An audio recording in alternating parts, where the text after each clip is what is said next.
after looking at the film at the NC State game, again, credit to NC State. They have a very good football team, did a great job. Thought our kids competed in the game very well. Thought they played very hard. Thought it was a very physical football game. It was a really good football game. But, there's some areas that we'll get our guys in and we'll coach them up better and to be able to execute some different situations a little better and key things. And that's on us as coaches, and that's me as a head coach to make sure that gets done. But again, our kids cared, and they did a great job of competing in the game. We have to execute a little better in some situations, but again, that goes on us as coaches to be able to make sure that we can do that at that particular time and gives ourselves a chance to be successful in some key moments in the game. But like on that, we got to get ready to go play a great Wake Forest team, who's a very, very good football team, who's undefeated. Defensively, have one of the top teams in the country and have been their scheme and what they do. Offensively, have gotten much better, got more experience at quarterback and things as we go. So we'll correct the things today, finish correcting the things today from the NC State game, progress on, and get ready to play a Wake Forest team. But we got some improvement to make. We made some improvement in areas, and we'll continue to grow. But I still like the makeup of this team and what we have the ability to do. Yes, sir.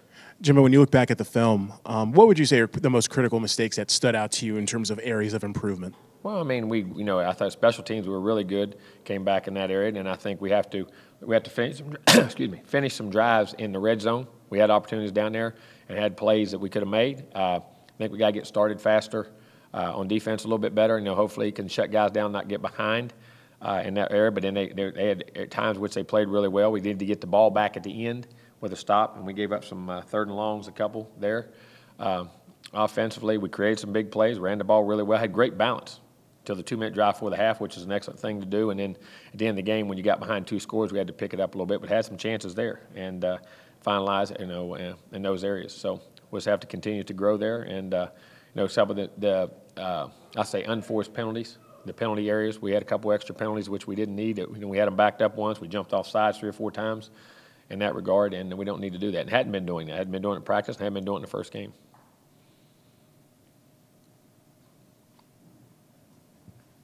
Jimbo, is there any update on Auden Tate and Matthew Thomas? Yeah, they'll be day-to-day.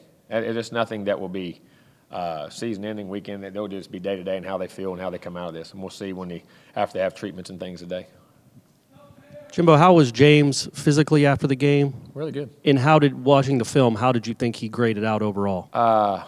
Thought he did some really nice things, special. A lot of little detail things. Can carry out fakes a little better. But I think he was so worried about making sure he handed the ball off, made the right read and the right check, and carried some of those things out. But as far as the passing game, handling the blitz, making decisions where to go with the ball, was really good in the game. Going to the right guy for the right reasons and the right coverage. With some of our RPOs, he made really good throws and decisions and had some big plays on it. And if we'd have had a couple other blocks, we could have one of them probably led to a touchdown in the other. We had some things that he did there that I was really, really happy with. Was accurate and gave us a chance to be successful in the game. Made some really critical third down throws and gives chances on others. I thought he had a very solid game, especially for our first game and what was going on, the type of team he was playing. He graded out pretty good. Jimbo, James, he hit Auden downfield on a long third down. Before that, he seemed a little shaky, but from that, I think he was like 9 of his next 11 or something like that. Do you think maybe just having that success Well, he hit the first pass, was a screen, then we ran it, then we had a 3rd and 6, which was very makeable, then we had a 3rd and long, because we had a penalty on the jump, and he got pressured. Then he missed Auden on we had a bootleg, which he threw away. We had a naked, which we should have had protected. We had a wide open comeback, and we didn't seal the edge. Would have been perfect for him, just trying to boot and move him around the pocket to get a couple of those early. And then he threw it away. Then he missed Auden just off his fingertips, and then after that he got really good. And a couple times he had contested throws, and then the other one he just barely missed, and then he got hot. But that happens. That's part of the game. We need to help around him a little better. But that I didn't think the start I thought he was pretty good. The one throw, like I say, with Auden was just a little long on the sideline. Other than that, early throws, I thought he was really good. Do you think they're connecting on that one kind of? Oh, I don't think there's no doubt. I think it gets to, we hit a couple first downs there, and you get that, okay, I got this, and it's like, okay, I can do this. You know what I'm saying? And then you get going. But that's like anything, and they did. But it did get him kick-started, and he took off.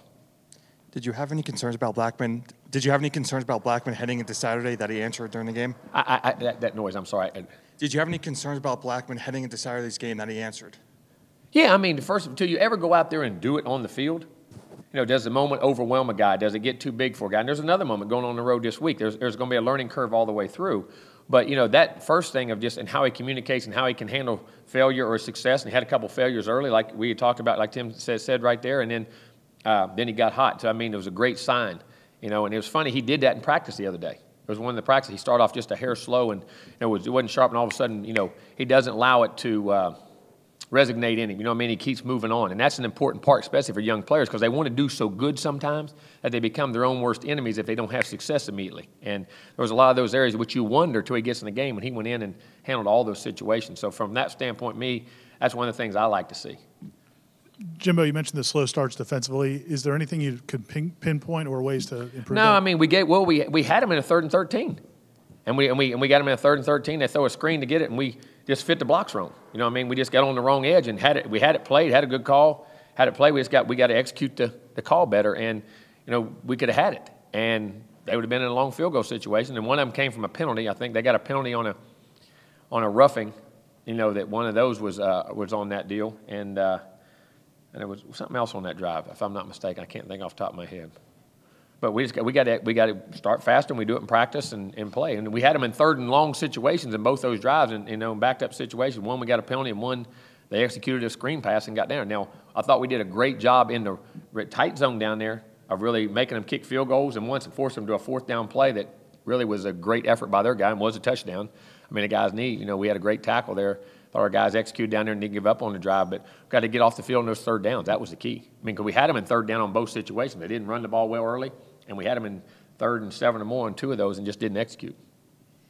Coach, just on Blackman's first start, how much harder is it on a freshman quarterback to be playing from behind, and then how do you think he responded to that pressure? I think he responded very well. I mean, it's definitely, you always want to play from ahead, but sometimes, I know this may sound crazy, sometimes how you call it, and then when you get ahead, you say, okay, you guys want to, they get scared too. They got to learn to do that too. That's another step when you do get ahead of playing aggressive but intelligent at the same time, and not, because when you're behind, sometimes you can be a little looser in a crazy way, but those are one-score games. So to me, it was behind, but it really became after the first 2 drives, we got back to 10-7, it was a one-score game back and forth, so it's still very close. So it was kind of like, wasn't really playing from behind as much as you would be 2 or 3 scores, you know what I'm saying? But, those are all parts of growing, and you have to do it, and I thought he did a real nice job. Jimbo, with James, it seemed he was very expressive, saying things like "my bad" and doing hand motions when he was communicating with you guys. He does that. That's one of the things that encouraged me. He is a take charge guy, and as far as he owns up to things that he thinks he can do better, and a lot of things when it's not always his fault, he's willing to do that because he always has the team in mind, in my opinion, what he does, and that's kind of the qualities I said about him that I really liked. Remember, you hear me in camp talking about him, this guy, how I liked him, what I did. A lot of the little qualities that I see in guys that are very successful, the mental makeup and the psychological makeup, I see, and that's kind of the things, what you're seeing right there. How big of a difference is communication with him in practice versus in the game? Did you like how quickly he responded? Oh, it was very similar. It was and that's why one of the reasons I try to do practice like we do and try to be as intense on guys and push guys and challenge guys. And he's a guy who knows it's not perfect. He loves it. He's kind of the guy that when I don't say something, he did it last week. He had a couple plays, and I didn't say anything was going on with the next guy, and what was wrong? What's wrong? Nothing. I'd have told you, I promise you. You know what I mean? But he looks for that engagement. DeAndre does now, he's quieter. Jameis always did. You hear Jameis talk about it all the time. They look for that feedback to know good or bad of what they're doing, and I like that out of him, and he likes that. Specifically with the red zone office, when you went back and watched the film, what was the biggest issues? We had run and pad. We had opportunities that were there.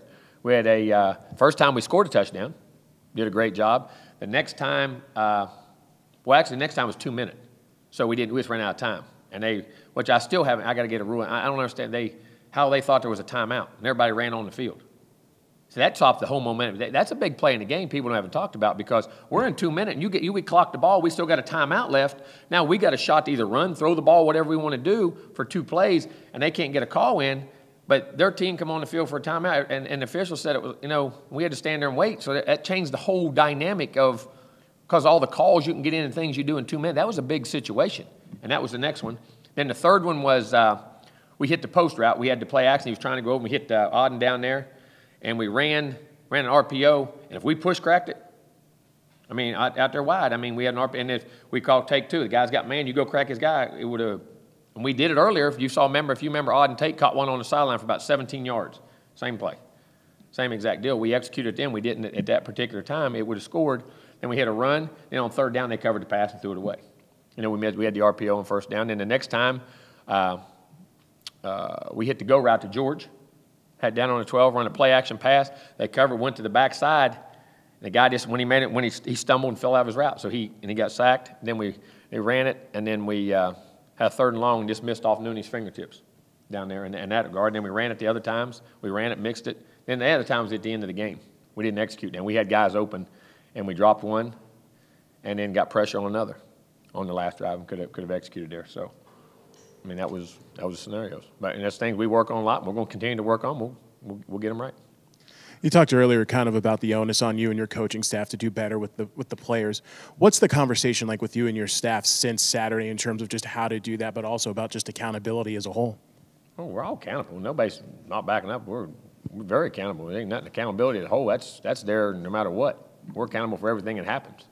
And that's what you do. So, I mean, there's not a conversation. We just got to make sure that our players understand what we want them to do, how we want them to do it. If he doesn't understand this, that's communicating a different way. That's showing more film. That's showing more. Does he need more video cut-ups? Does he need more of this? And we evaluate each guy to help him what we think would make him play better in those scenarios. And that's what we went through, guy by guy, person by person, which we do. But we do that after every game, every way we win or lose. I mean, there's not a lot of change as far as that. When we win, all right, but that guy didn't play as well. All right, what can we do to get him to play better? All right, and does he need more videos? Does he need more time? Does he need more reps on the field? Does he need more walkthrough time? Certain players learn differently. So it's a very similar situation, win or lose, believe it or not. I mean, you think there's no magic, as I say, there's no magic dust or magic thing that makes you meet more play. We meet and do as much as we can, but we just got to evaluate what we're doing and then what works, what doesn't work, and how to get each player to be more successful. Jimbo, can you give us an update on Dontavius Jackson? I just haven't seen him on the field very much this season.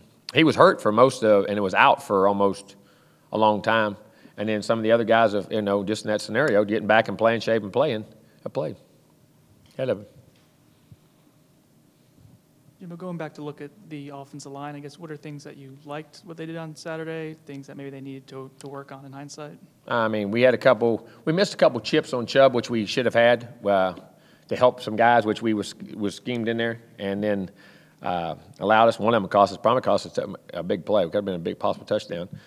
We just didn't get the chip made. And then we run blocked pretty well for the most part. We ran the ball well. Chubb had some pressure on one. We got a pressure late inside on a couple twist games, and we got beat individually. I mean, it was just a one-on-one pass set. We got to do a better job of clogging the middle a little bit. Sometimes when your guy's not there, of making sure we get back second level and creating that wall. So even if you're on this side on a slide, your body presence helps on this side. You know what I mean? And as I say, what's called clogging the middle, we use that term a lot with your body, and helping some of the guys inside, because those three techniques to get those two-way goes, it's hard to protect as the edge guys is it sometimes. So in those areas, we got to do a little bit better job. We give up a couple hits there, and then we got to keep chipping like we did in the first game against Alabama, and continue to do it there in this game. And our run blocking was pretty good. We ran the ball decently well. Just continue to grow in all those areas. All right, we're going to go to the phone now for Chris. Hey, Jimbo, how you doing? Hey, Chris, how you doing, buddy? Doing great. I was watching Blackman on Saturday. Would you consider putting him more in the shotgun to get him adjusted to the speed of college football? Because it seemed like when he was under center, he didn't have that time to get back and throw the football, and he looked like he was chasing. I know NC State had a great defense, but do you consider putting him more in the shotgun to get him adjusted? He was in the shotgun about 85% of the time in that game, if I'm not mistaken. He was in there a bunch, and then the ones underneath, he had a nice post throw to. Well, no, those were all guns. There was hardly any of those underneath, to be honest with you. I mean, most of them were all gun. He might have been in there more than that if I have to look at it. So, but he'll continue to do the things we got to do in the positions to make him successful. And also, one question about the running game. I know we had some good runs in the first half. Mm-hmm. Are we trying to find somebody to replace number 4? Because I know last year he was the offense. What do we have to do to get the running game established better? Well, we did establish it. We ran it really well the first half. We had good runs. We went 2-minute offense in the second half. The first two out of three possessions, the weird thing about it was we had a post route for 57 that took us down there, and then the next drive, we dropped the ball. We had a little spot route. Our tight end, he slipped up, and we had a first down right there. Made a 3rd and 1. We dropped it, and then the next one, we had a go route. We had a run for 3, and then hit a go route to George down the sideline and got it down there and ran it in the red zone. And then after that, I think we got behind a little bit and had to pick it up. But we'll continue to run the ball. We had great balance. I got back and evaluated that. We're almost 50-50 to almost 55-45. And those RPOs, a couple of those are really runs. They're runs are called. If they give us those things, we take them. So, in that regard, we probably called more runs than we did passes. Thank you. You're welcome. Jimbo, you had a couple big plays in the passing game, but what was your overall thoughts on how the wide receivers played and how they helped young quarterback? We have to improve. We have to improve in some areas and get better, but I thought they made some plays, blocked well at times. But receivers, there's such a fine line there, and you got to be every play, whether it's a block, a run, your route. You can get the ball on any play, and we got to continue to grow. They played a nice game. But we got to continue to grow there and play a little better. Like this, but that's everywhere. It's not just receiver. I think across the board, everywhere. What was your thoughts on the way Ricky responded late in the second quarter, those 3 straight timeouts, and the fact that he was still able to go in and do well with the field goal? Because it seems like he that was some responded well with the gamesmanship. first field goal. He had a nice day. He's 4 for 5. But I will say, I wish that first kick I think could have changed momentum. Because the first kick was 10-7, that ties the game up with 3 minutes to go, and then all of a sudden it's a tie game. Instead, you're kicking off instead of up 3 going in your 2-minute drive in which they scored to hit the big play right on us, change the momentum back. And I thought it was a momentum changer, but at the same time, I thought he responded very well to that. And then every kick after that kept us in the game, he did a heck of a job on. He made good kicks. Was 4 for 5. But I did think the first one, I wish he could have made it. I wish we could have made a throw, wish we could have made a block, wish we could have made a tackle. There's a lot of things that was another play in that game that I thought was a pretty critical momentum play, because that would have tied the game up with 3 minutes to go in the half and where you're at. But at the same time, then he responds right back, doesn't let that bother him, and comes back on a 2-minute drive when we're down 2 scores, and they call the 3 timeouts like you talked about, and then bounce back. I think that's a sign of his maturity, and he did a heck of a job in that regard. Very proud of him in that way. Jimbo, with Auden specifically, what were some things that you were seeing on film that allowed him and James to kind of get in a groove and for him to have 9 receptions in the game? Well, I think the reads took him there. It wasn't things we tried to get some balls there, and in other ways give the options to where we were going with the football. And I think there were some run formations that they were playing to run, because once we got the running game going, we were able to hit play action on both of those. The nice comeback he hit. The post route was off a hard play action off the runs in which we had broken earlier in the game. They tied into that. And then in the 2-minute situations, when they were bringing blitz, which, they were trying to pressure the young quarterback, he had him in one-on-one situations and allowed him to go to. And Auden's a big guy that can play over the top, but he's really polished his game underneath for his routes and his body size. So I think, all that together, and, it's a shame that he got hurt because he was having one heck of a day and was doing a great job blocking, too. Is that a left shoulder injury or collarbone? I want to say it is left shoulder. Now that you asked that, I say that because I'm trying to think off the top of my head. Because he hurt the one last year in the Sugar Bowl. It's the opposite one. It's a left shoulder. Yes, I'm pretty sure it's a left shoulder. With him being day-to-day, I guess, how fortunate is that for James in the passing game? They have a guy of his experience back that will get back into the swing of things, because he's a great player for us. The guy's he's a difference maker, and not only that, he from leadership point, experience point, just so many different things. Jimbo, can you explain the RPOs? Because you look at the stats and your running backs had 20 carries, and I think you dropped back 39, 40 times. So on RP, all those bubble routes. Okay. There's 8 or 9 of them. There was I'll call them right here. There's like the first one was a screen. Then we had that. Then we had runs. Then we had an F line where we could give it on the run, and when he missed a throw to 26 coming in the flat. Remember, would have been wide open. He made the perfect read, just missed the throw. You can run or pull the screen and throw it. The bubble route to Auden down the sideline, we got runs on inside. And if they all bunch the box and give us those outside, just like they were doing, it's what they were doing, all their slants and hitches. And then when they bunch the box, you're just throwing that bubble out there. So that's a run. To us, those aren't passes. Those are runs. If you throw them out there and you gain 5, if you ran 5 yards on a run, would you ever pass it? No. And if you gain we averaged about 8.5, 9 yards of play on those routes and those little screen routes. So those are run-pass options that when they bunch the box and create the leverage outside, we just throw it out there. And so those are really runs. In our mind, that's part of our running game. It's receivers running the ball. And you're still blocking the run inside. The defense has to play the run in what you're doing. That's and we had 1, 2, let's go down right here. 3. Then you went 2 minutes. You had 3 or 4 in the first half. We're about balanced. We're 50-50. Then the first one, we missed one right off the bat in the second half. We had a run on miss. Remember, he overthrew it 2 passes to Nooney to the left on the first play. The next play was a play action. We hit the post. Then the next one was a run play after we hit the Keith in the flat. That's the one I said if we push crack it and take 2 and they block him, he walks in. That's the one we had done earlier. That's one. Then we ran it. Then we ran it, dropped the spot, ran it, hit the deep ball, play action. The Tennessee Lou, we had the one we threw to Nooney in the flat. That's 6 of them right there. I'm trying to think. I'm trying to go down the line right here. Then you had Cooter. Then we had the Juice.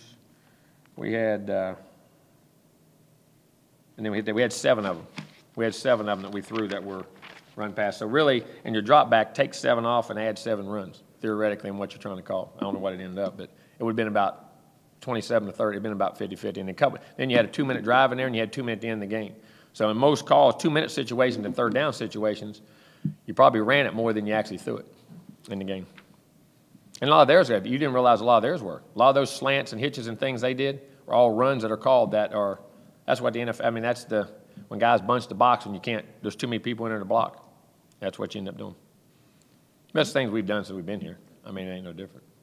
You mentioned the shorter passes for NC State, and you said last week they're going to get rid of the ball quickly. And it's with the pressure. Were you confident with the pressure you guys were getting on them? No, we need to affect the quarterback more, but at the same time, there weren't many third and longs. And you got we need to pressure them. But some of those third and longs, like I said, they got out. They hit a quick screen. If you go look at their conversion on third and long, it was a quick screen to the left on the first one. They bubble pumped a screen on the right and threw it like a quick route, and which we did too. That's why we got a couple of ours in there in that regard. So they didn't hold it long, but we still got to continue to get pressure and affect him. We didn't affect him enough. Jimbo, can you just give some impressions on Wake Forest? I know they have experience with quarterback, tight end, some other guys. Experienced quarterback, tight end, scoring on offense, really good defensive football team. If you go back and look, they're probably one of the top. I don't know what they're ranked right now, but they're really high in defense, and they have been. You go back and look at the film last year. Even last year, the teams that got it, if you remember Louisville looked like they scored 40 points, but if you remember, it was 12-6 or 10 to 3, 10 to 7. I don't know what it was, something like that with all the way into the fourth quarter. You know what I mean? Clemson the same way. I mean, they broke late because they had to take chances on offense and then finally turned the ball over and did some things. But defensive, man, they're a heck of a football team. And then offensive, they've got so much more experience. It's the same guys that have played for the last 3 years. Now you're seeing them get better. I mean, they're a really good team, and their scheme is very unique and different in what they do, and they force you to do certain things and have done a great job. I mean, they're a really good defensive football team, 4-0, playing very confident, and have gotten more experience on offense, and now they're scoring points. Saturday, you had Jaquez in for the first 2 series, went with Cam in the third. Any thoughts on changing a running back rotation, or do you like? No, that's what our rotation is. And then just 14-8 last 22 games. Just how do you, in second straight season with a slow start, how do you turn it around? Keep coaching. Keep coaching. Do the things we do. Attention to detail, fundamentals, coach them better, begin them to play better. Jimbo, on defense, did you see any of the regression to some of the issues that affected you guys early last season, like setting the edge and anything, or was it different? They set the edge, did a good job. Got to have a gap at the end, but did a nice job in that regard. I mean, it wasn't played hard, played physical. I mean, we had some guys banged up, played really physical in the game. It was a physical game. Just had to stay, keep plugging along. They had some good players. And then looking at the big picture, touching on what Joe was asking, every season presents its own challenges, but do you sit back and look, okay, over the last 3 years now, we haven't been able to, it doesn't look promising right now for the ACC race and things like that. Do you look at it that way or not at all? They can't. I mean, those are your goals at the beginning of the year. You just go play. All I'm worried about is Wake Forest. What we can do this week to play against Wake Forest is got a heck of a team and go. Jimbo, you said at the beginning when we started here, you said something to the effect of our kids care. Did you kind of see something in the game that may have dictated that they might have not? I said our kids play hard and they care. I mean, it matters to them. You can see it. It hurts them when they don't have success or do the things they want to do. They care hard. They play hard. We just got to get them to play better, and we got to help them play better in situations. You always wonder why kids care and it matters to them. You know what I'm saying? And I think that's a big factor. When things matter to you, you improve, and I think they do. They've done everything we ask, and we got to continue to help them do better.